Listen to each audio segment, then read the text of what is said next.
Well, this is Bexley Reserve. This was part of our training ground. It's improved since the earthquake, but it's not flat. No grass, it's all weeds, it's up and down, it's bumpy. It's just a sad sight to see, really.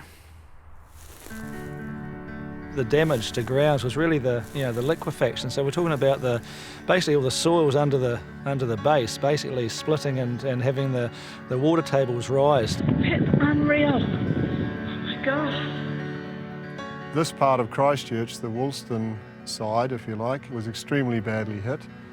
The reasonably flat green space here was just undulating, big holes. It was dreadful. I think the major concern was, yeah, as a club we're in trouble and facilities are gone, but it was just the concerns of how safe our members were. We had quite a few that just left the area, moved out, just had to relocate. I mean, this side of town was just devastated. Post-earthquake, we lost 73 grounds in Christchurch. We had an emergency meeting with the clubs to say, are we going to have a season? That's how bad it was. And we said to the clubs, sport and football is a priority. We have to have football played for our own benefits, to get the kids' mindset away from where we were. So every club agreed, okay, we'll try our best, even though the damage that we had, we'll try our best and we'll have a season, and we did. Of all the 10 years I've been here, though it was a dark side, it was one of the best moments I've had.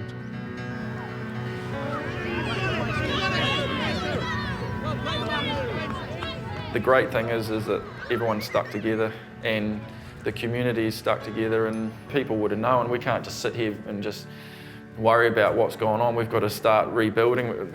We've got to show that these young kids, that we're not going to give up, and parents have certainly had to step up and show their kids that, this might have happened, but we're not going to let this beat us and we're not going to let it get in the way.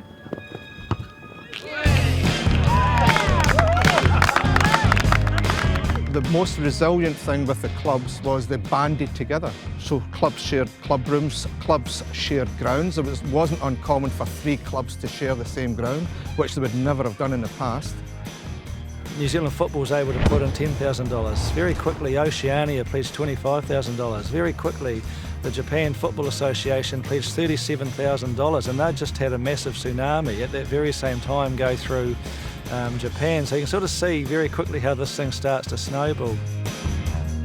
The attitude was just simply, well, it's a setback, but actually let's look at it as an even bigger opportunity now to restore and improve facilities. So that's exactly what we've done.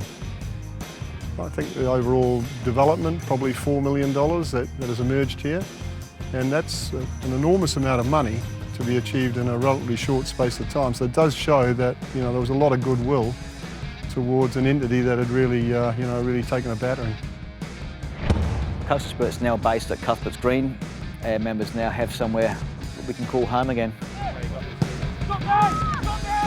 This is my friend Ahmed. I'm Mohammed. This is Mike. That's Campbell and Ahmed Ronaldo.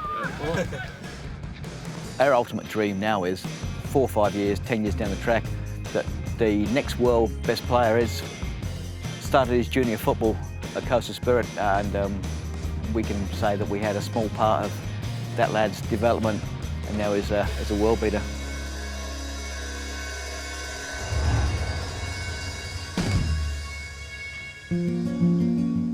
When New Zealand Football won the rights to host this event back in 2010, one of the first jobs was to decide which cities were going to get which games, and Christchurch put up its hand for a significant role in the tournament. And at that stage it was still pretty early days in the recovery cycle. There was a bit of nervousness around making a bid for Christchurch because having lost one of the biggest stadiums we've got here, and then the second largest stadium, which was over at Kiwi 2. It's a question of will we be ready in time? Will we be able to fulfil the commitments that we've made to a bid? And there is nervousness in regard to that. In 2012, the city still had a lot of damage. It was very overt.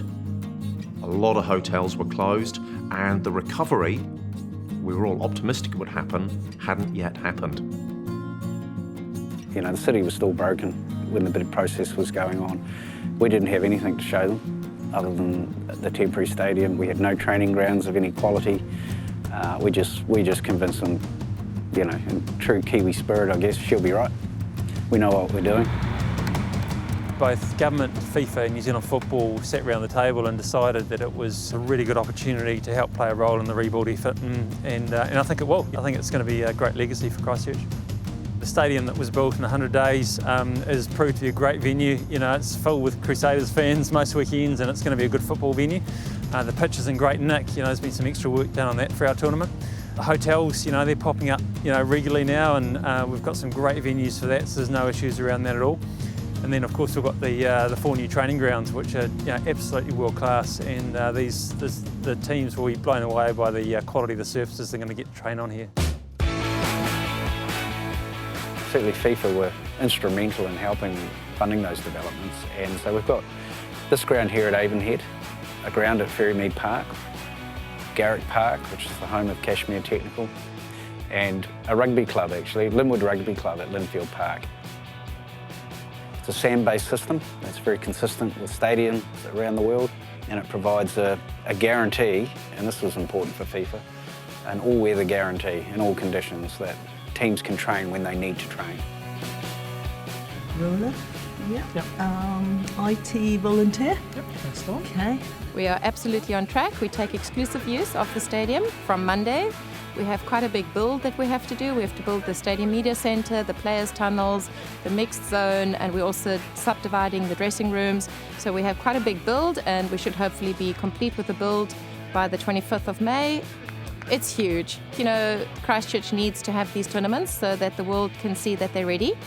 And, you know, FIFA has also given Christchurch a semi-final, which is quite unheard of because we are one of the smaller stadiums, but it's FIFA's way of giving back to Christchurch. By having a semi-final, we're telling the world that we are back in business. Christchurch is on its feet. It's ready to do this thing, you know, really, really well. You know, we'll see, you know, 16,000, 17,000 people at the semi-final of the Under-20 World Cup. That sends a big signal to 209 countries around the world, of which most of those will be taking these games live.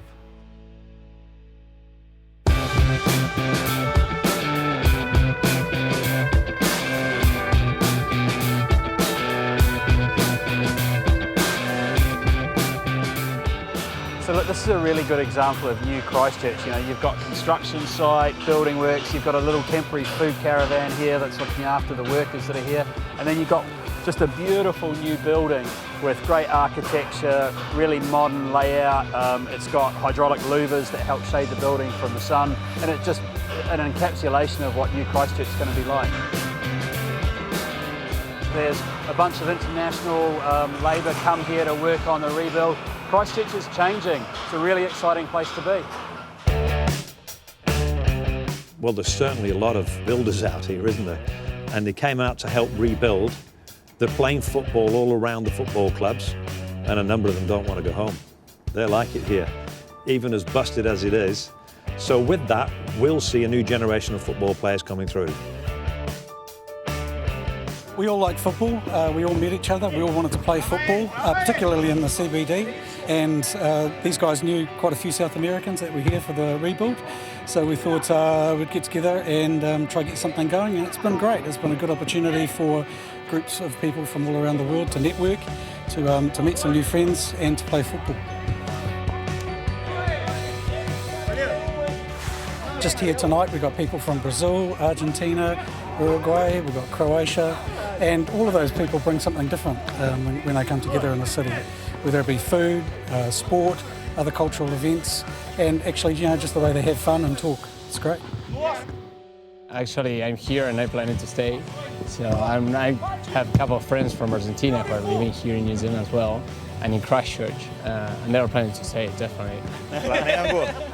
The best. My life, my love. For us, it's very special. It's our life. We learn with the ball. We were born with the ball, and having a World Cup here in New Zealand while living here in Christchurch is just fantastic.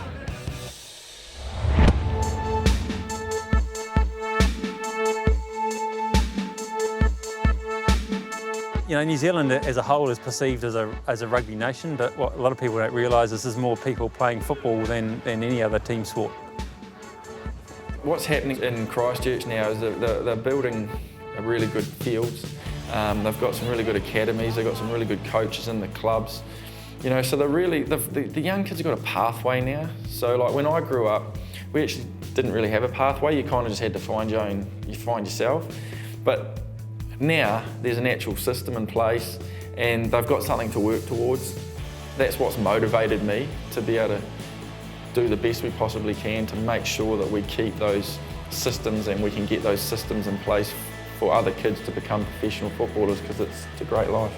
Here's Rufer, can he turn and get in a shot? Oh, he scored! Winton Rufer has scored and New Zealand has taken the lead. Two thoughts come to mind when you ask me about my history with Christchurch, and the one name comes straight up is Steve Sumner, when he was playing with Christchurch United, and I was a young boy in the National League, and you know, he was this tough Englishman who was, you know, had this great presence and great charisma, and was clearly one of the best players in the game in New Zealand at that time, and then went on to captain the All Whites in '82, and I was also a teenager in that squad. Sumner has hit a marvellous goal for New Zealand. An absolutely magnificent goal by the skipper. We've got people here who I think, young kids, I mean, look at these guys out here now. It's fantastic. Both ends of the pitch, all practicing the football skills. If they get the right coaching and they don't get things coached out of them, you know, the instinctive stuff. I mean, like my old mate, Winton. I mean, he made it right to the very top in the German league. The story going round that, yeah, Beckenbauer said if he was German, because he was the coach at the time, if he was German, he'd be in the German team. We had it here. And then jetzt sehe ich hier mit den Shirt. This is my team in Germany. Oh, you need to sign it for me, please. How many can you do? Oh, here we go. Jeez, that's the one, look. See that magic? It's the next football fan with this one.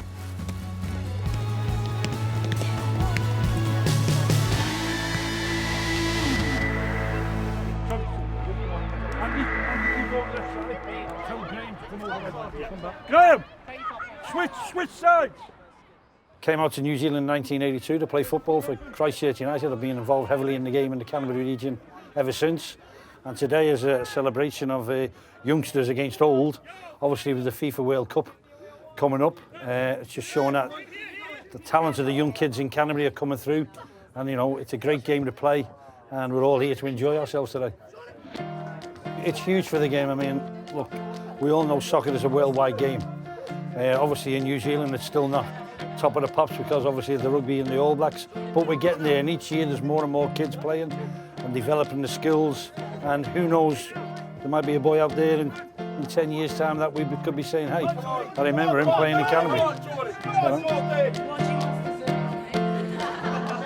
Because it's an under-20 World Cup, it's more touchable for the young kids, you know, coming through, because they're like, wow, I'm nearly 20 myself, you know, and it's not too far away, and potentially, you know, if I train hard and work hard and, you know, reach my potential, then, you know, it could be these kids, you know, coming through from grassroots, because we've got some really young, good kids coming through now.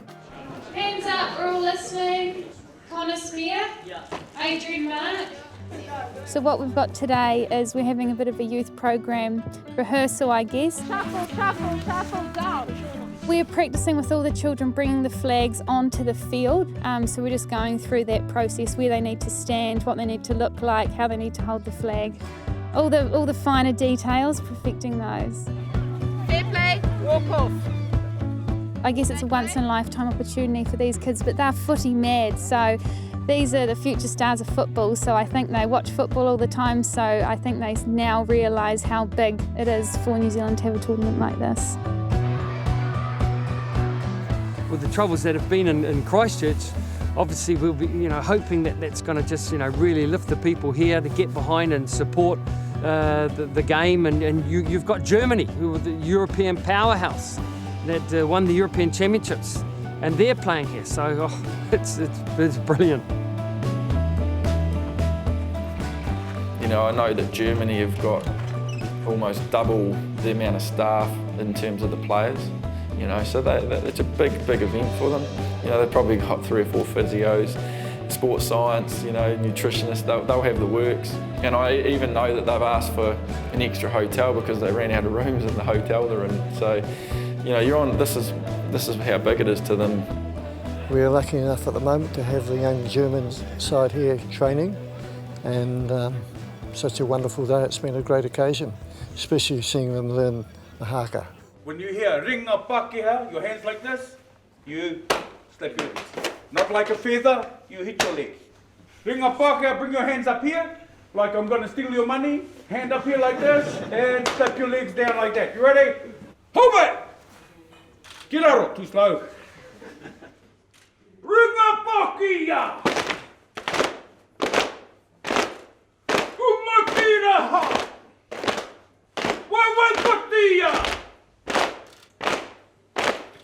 Oh, kamate, kamate! Kaura, kaura! Oh, I'm inspired.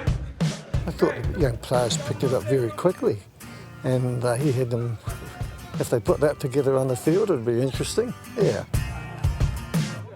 Jet lag seems to be much harder coming this way, and this is just a bit of light relief for them, playing a bit of touch rugby. I don't think the coaches wanted them to play a real game, but the players wanted to play, but not the coaches. A lot of these guys most likely hardly will know each other, and you have to get together and play as a team.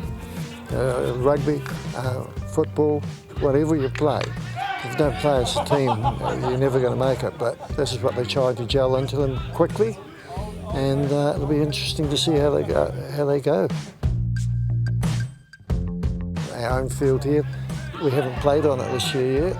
We're looking at it, we want to get out there, but it's nice to have a good field, and I think the field's turned out in good nick.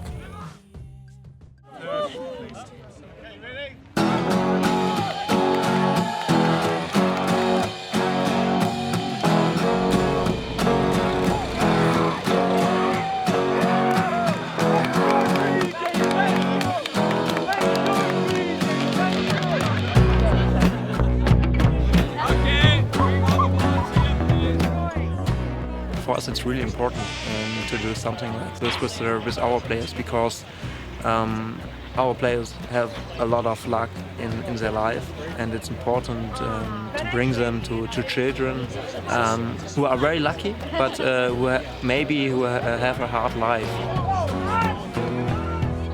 Sunshine Football is about everyone, no matter what their ability, has an opportunity to play football. Sunshine Football! Football for us, it's an easy game because everyone can participate. Our ethos is football for all, and we live by that, to make football or sporting opportunities available to everyone. Sunshine Football! The thing about our players is they absolutely give 100% to everything. They include each other, and it's also, we have the opportunity for those players to be part of the community, and the community has a chance to be part of them. In my daily life in Germany, I wouldn't be able to get to know so many people like them, and I talk a little bit with them, so it's an honor to be here. Germany team, they're very rockets.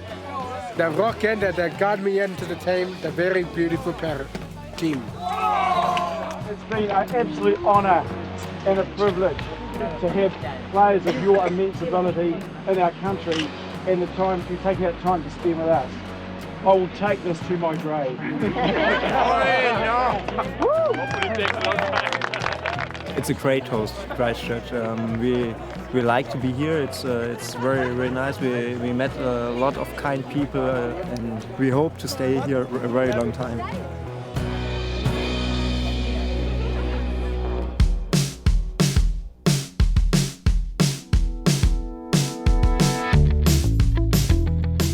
There's going to be 170 million people around the world that are going to watch this tournament on TV, and what better way to advertise that than have a world-class tournament with world-class teams here, training on some of the best pitches you've ever seen in the world, playing in a great stadium and staying in some great hotels. So I think, you know, that kind of message that will come out of this tournament will be fantastic for the city. Being the host of the competition, this has allowed another team from Oceania to come and play in the tournament. And as you know, Fiji will be playing here in Christchurch. This is the first time Fiji has qualified, and it's a very, very big thing for us. There's 50 free tickets for the Fijian community every World Cup game. Football is in the blood of Fiji. This is the first game or the biggest game played in Fiji, and people, when they move abroad, they continue with football. Bula, bula, bula, Fiji! Go, Fiji, go, you know, might be 2-0. Fiji's like this team that no one really knows about, and it's the biggest opportunity that these kids are ever going to have probably in their whole life, and it's just such a big step up. It's going to be a real eye-opener for them to really see what it's all about. The crowd will be on their side, they'll be backing them in, and they'll be fantastic with the crowd. The best part of what the hosting the Under-20 World Cup and with this legacy program as well is for the young people, and the young people to come into the stadium, to see the beautiful football, you know, to memorise that and to be, you know, the passion and the excitement and the magic that we're going to be able to see in the players, and then you can see it live. Any sport you play, you've got to watch and you've got to see the best players. So if they can go and see a young Brazilian boy or a German boy, gives them something to aim for and aspire to. You know, who knows what can happen. Look at Ryan Nelson. You know, look at Ben Singman, the local Christchurch boy. He's had a great career at the Phoenix. So that's what every young kid who plays the game should be aspiring to do. Who's gonna win? Who's gonna win? FIFA have given us tickets, so we'll be going along on force to the opening game in Christchurch. Go Germany! Awesome! Germany! Yeah!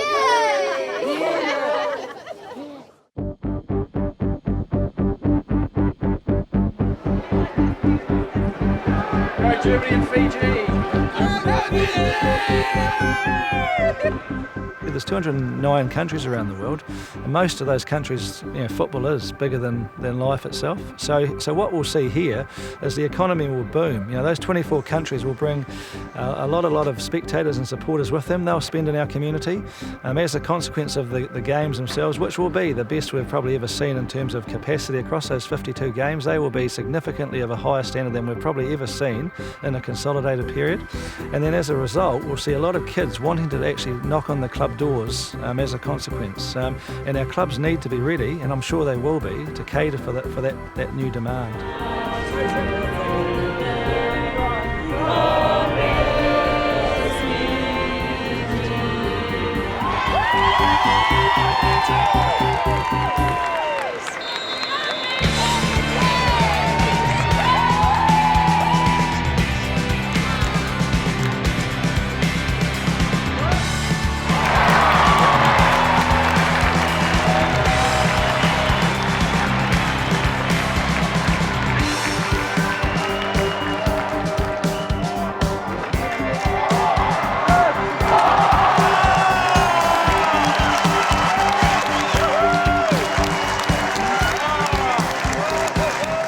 Got a head onto the goal. Bet the German team are spewing over that one.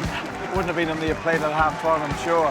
They're well ahead, they're going to win, but it's just a great spectacle to see these players here. The kids are having a great time too, as we all are, and good time to catch up and sit back and just enjoy the whole spectacle.